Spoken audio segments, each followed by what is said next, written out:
Hi, I'm Suzan Rosen. I am the Deployables Program Manager at New York City Emergency Management. So for the last 4 years, I've really been overseeing the Interim Flood Protection Measures Program.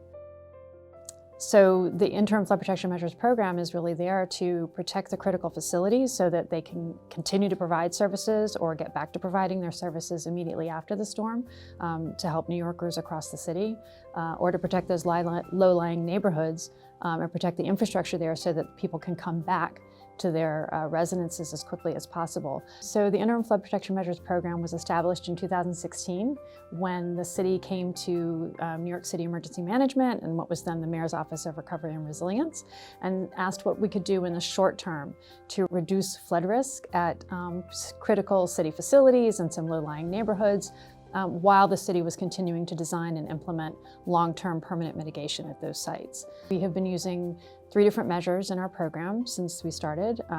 The main one, I would say, is the HESCO barrier, which is basically a wire mesh cage with a fabric lining that has a clean fill material compacted inside.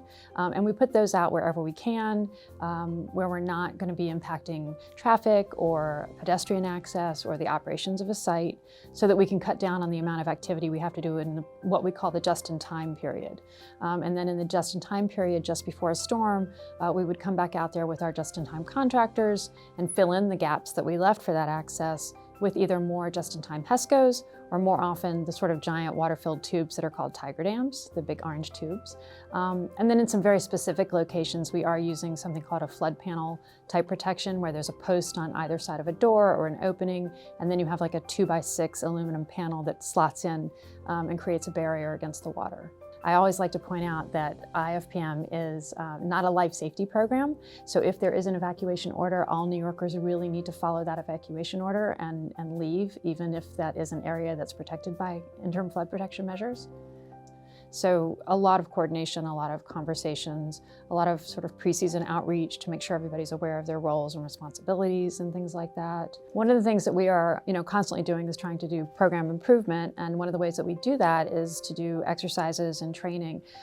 So since I've come on board, we've had different exercises at different sites. We've done tiger dam exercises and just-in-time HESCO exercises. We do have to test our flood panels every year to make sure that they're in good order. In 2020, for Tropical Storm Isaias, IFPM deployed just-in-time measures for the first time in an actual storm event. Thanks to the dedication, the mission readiness, and hard work of our just-in-time contractor, Tully, as well as all of our agency partners, we completed that deployment safely and effectively in the expected time frame. I find that with emergency management, you never know what's coming.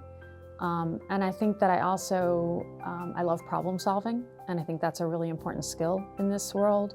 And I think flexibility and being able to turn around when somebody says we need this and going, okay, let's figure out how to do that. So it's just something that I really find I enjoy doing, and I wanted to help people. And I think that this is something that really sets up the city to be able to respond and help people in some of the worst cases.